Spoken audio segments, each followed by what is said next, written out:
to Durnathi Plays Doom.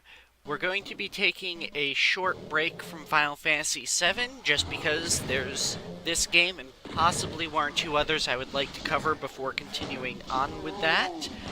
Final Fantasy VII is just going to take me so long to play through. I'd like other games to get a chance to be on Way Back Wednesday. And this one I can really do in 1 or 2 episodes.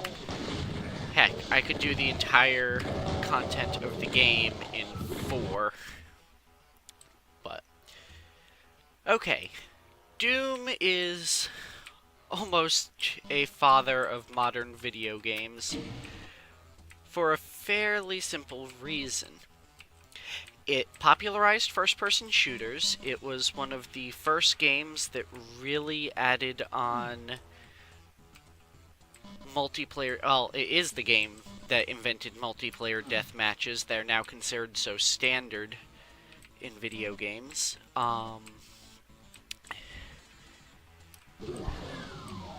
It just popularized so much. It's also the video game that caused the original modding scene. It allowed you to create your own maps and enemies and splice them into the game, which all of these factors are probably why Doom is the video game, and has appeared on pretty much every console and computer ever since it came out. I can't get him from here. That's not to say that there aren't problems, though, because Doom is also one of the first major video games that we got to deal with all of that video games make people violent thing, especially considering there ended up being connections between it and some rather bad stuff, but the connections aren't quite as tight as some people would have you think. Oh, that's the door I came in. That's that.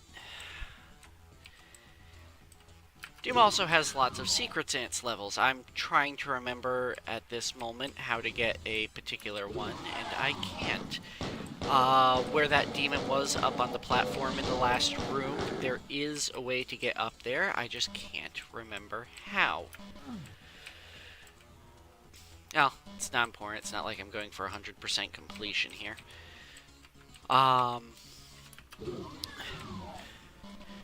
Doom was also the first first-person shooter that had multi-layered floors. However, it's kind of a cheated multi-level floor. There is no spot on a Doom map where you will have a second floor overlap a first floor, and that's because they just didn't have the technology at the time. This is smoke and mirrors the way it actually is done. It's more like chopping the level and moving it up a little bit. Now, despite what some people may think, Doom was not the first 3D first-person shooter. It was preceded by, at the absolute minimum, Wolfenstein, which was made by the same people who made Doom. I'm not aware if there are any before those, so I'm not going to say there aren't and end up sounding like the people who think Doom are the first. But I know for a fact that Wolfenstein was beforehand. The multi-tiered level design, where they kind of chopped the level up and moved it up and down, is an improvement on what Wolfenstein had done, which had purely flat floors which you ran along on.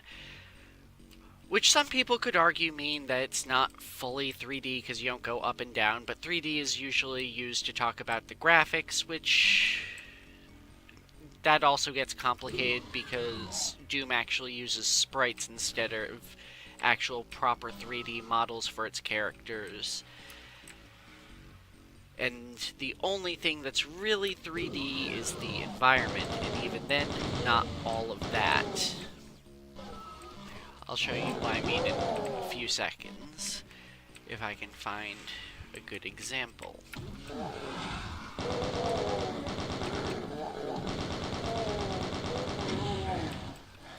I gotta remember how to get over there, because I really want that chainsaw.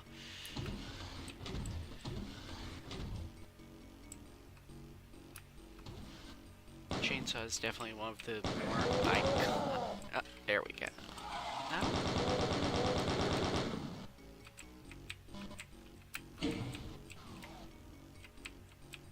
Ah, here we go. It's in this little maze area. Whether I can find the right turn in the maze, I don't know, but...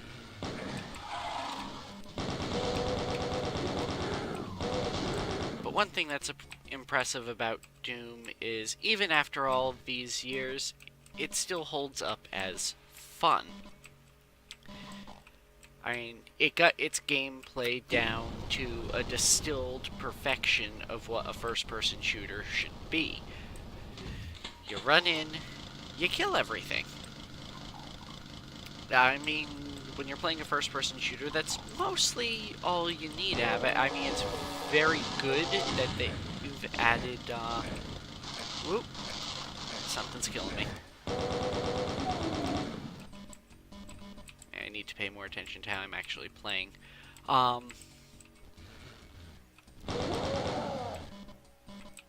It's very good to have a story along with things, but you need to have your core, you know, shoot things, kill things, gameplay down first, and add the story on second. The story of Doom's actually kind of weird in the first place. You're the last surviving Marine on a Mars colony that was a military research base. They were looking into portals and how to make portals to places, and they ended up making a portal to hell. All of these people-looking things I've been shooting are zombies. They're possessed by evil spirits. And all of the weirder-looking things are actual demons that have come through the portal. Just a sec.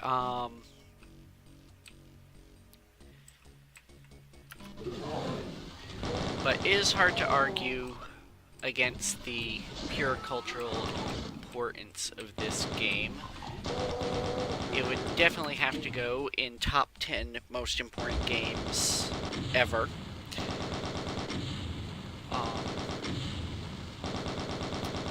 Just because of the sheer amount of influence it had on everything. I mean, this is the game that caused first-person shooters to be popular, and these days, that popularity, you know, peaked to the point where that's the majority of what people think of when they think of video games. And this is the game that started that trend. On top of that, it's the first game that did online death or multiplayer death matches, which in later versions they upgrade to multiplayer or online death matches for multiplayer before it had to be LAN parties.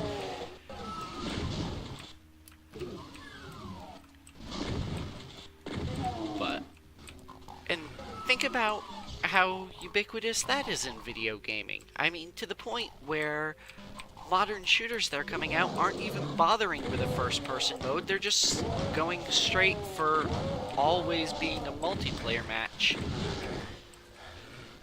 I have a very strong feeling I'm going to find myself very dead soon. You know what? I'm actually going to save my game just so I...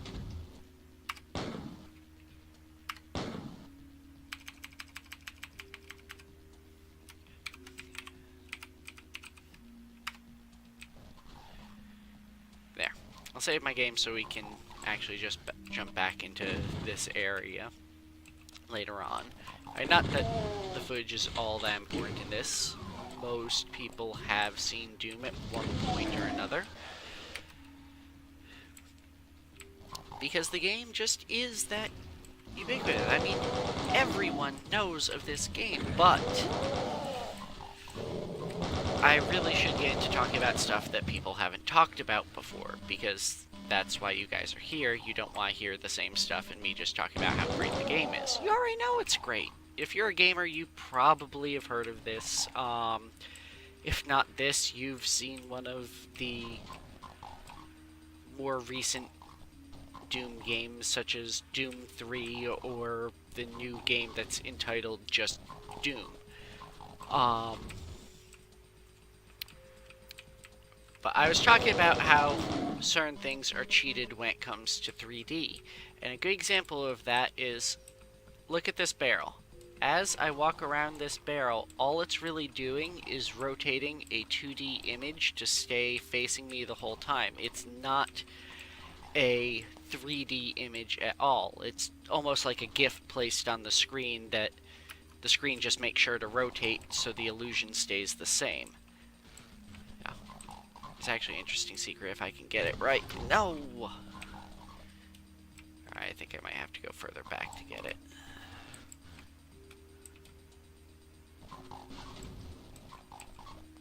There we go. And some of the secrets in this game are really well hidden. But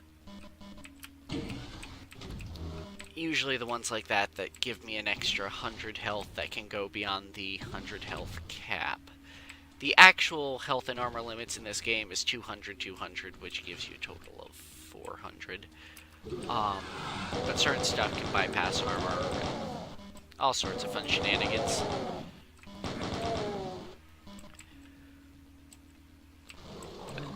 Yeah, in addition to the barrels, the enemies work much the same way. They've got graphics for their side versions, front versions, and back, and I imagine that they've got one or two for shooting. I'm usually not paying that much attention by that point to how their graphics are looking. Whoa! Someone with a shotgun. That's not good.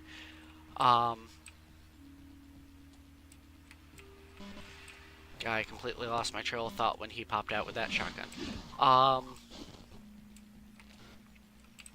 Yeah, you see, I'm only a bit if I start doing...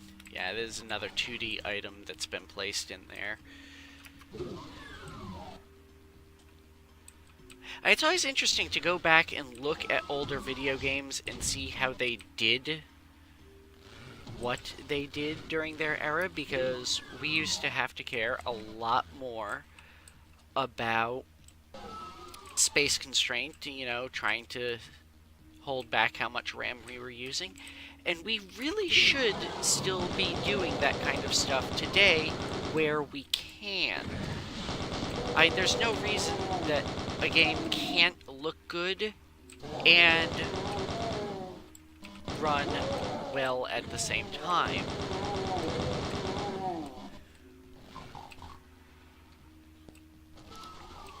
But another big improvement that Doom had made from its predecessor, Wolfenstein, is they added the ability to texture the floor and ceiling, which previously they had to leave just solid colors, like brown for dirt or a gray for concrete.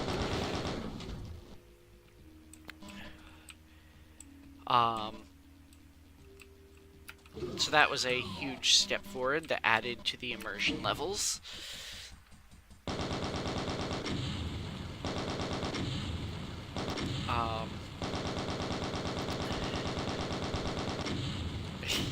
Yeah, I'm never close to the par on these levels. Seem to remember something about if you get par on all the levels leading up to it, there's some kind of bonus level at some point or something like that, but it's not something I've ever pulled off, so I don't know. And I suppose I could go and wiki it, but it's not something I have personal experience with.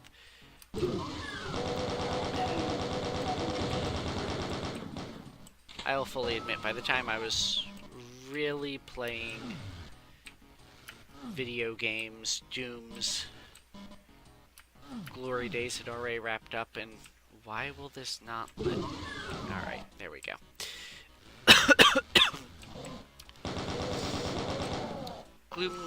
heck, Doom's glory days had already come and gone, and it was already being felt as a nostalgia classic, which I'm pretty sure it always is going to be considered.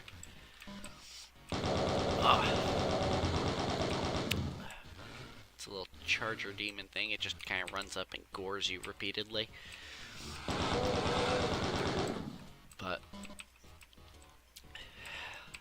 now, for all of the positive aspects that Doom had on the gaming community, a matter of fact, it's one of the things that helped there be a gamer community in the first place, it does have one thing that it contributed that definitely was not the greatest.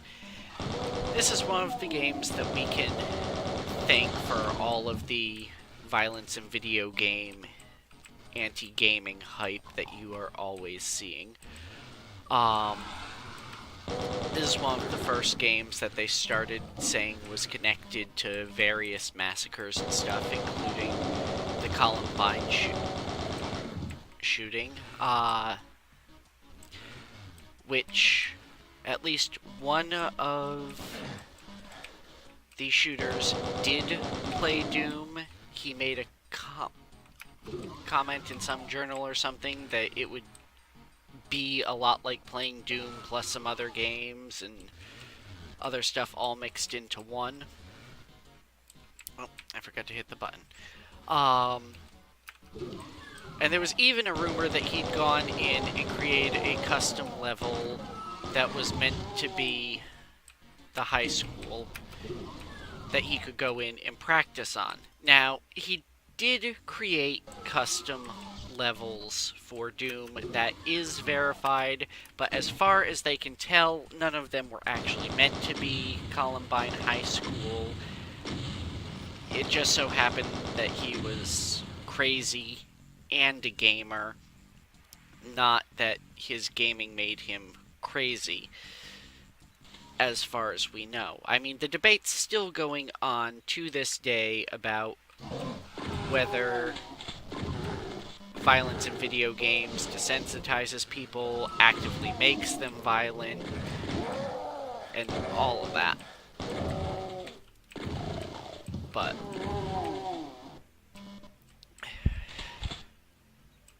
I think there's usually a stark contrast between what we consider acceptable in video games, what we'll actually do in real life, and all of that.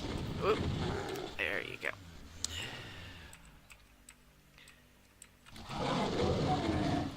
Let's see.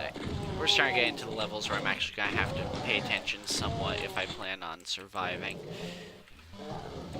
I am not the greatest first-person shooter player in the world. RPGs are usually more my bread and butter. But I can appreciate the classics of all types, especially considering I take the time to go in and find where certain stuff came from when it comes to video games. And as I mentioned, Doom's the reason a lot of stuff's around.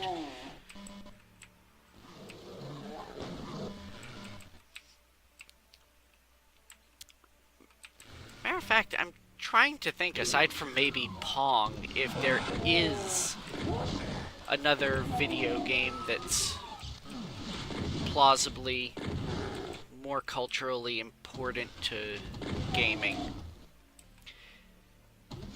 And I honestly don't know, because it'd be a heck of a hard look. Oh look, everything's showing up to kill me. Including one of these damn invisible enemies that I hate.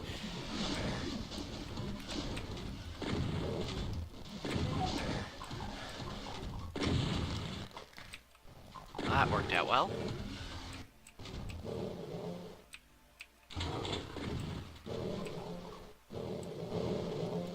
There you are, you invisible pain in the butt.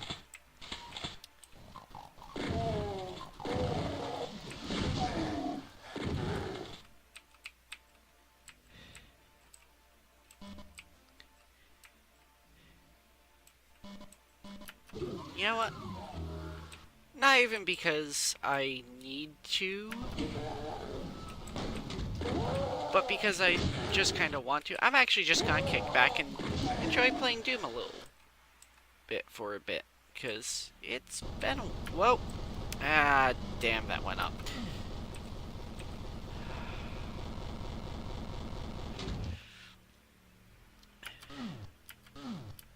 I have trouble playing without using the mouse controls these days, trying to do the...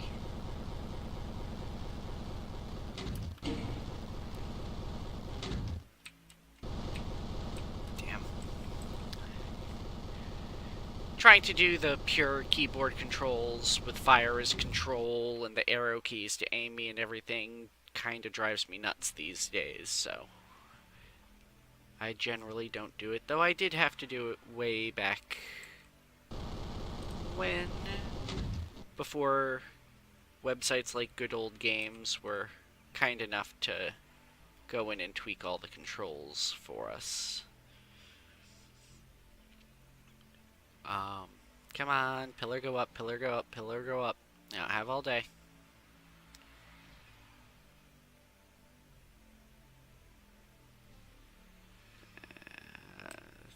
Yeah, there's probably some trick to that.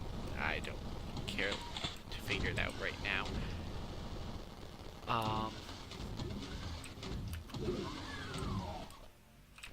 But I got this open. That's kind of the important thing here.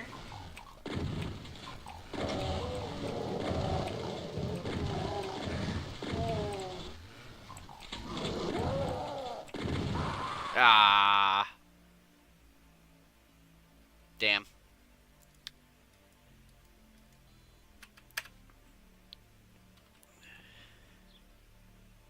It's gonna start me off with no...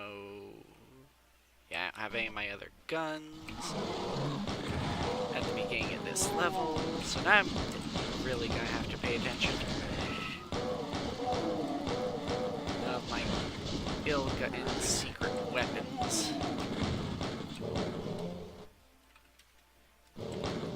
God, I really don't have much to work with at the beginning of this.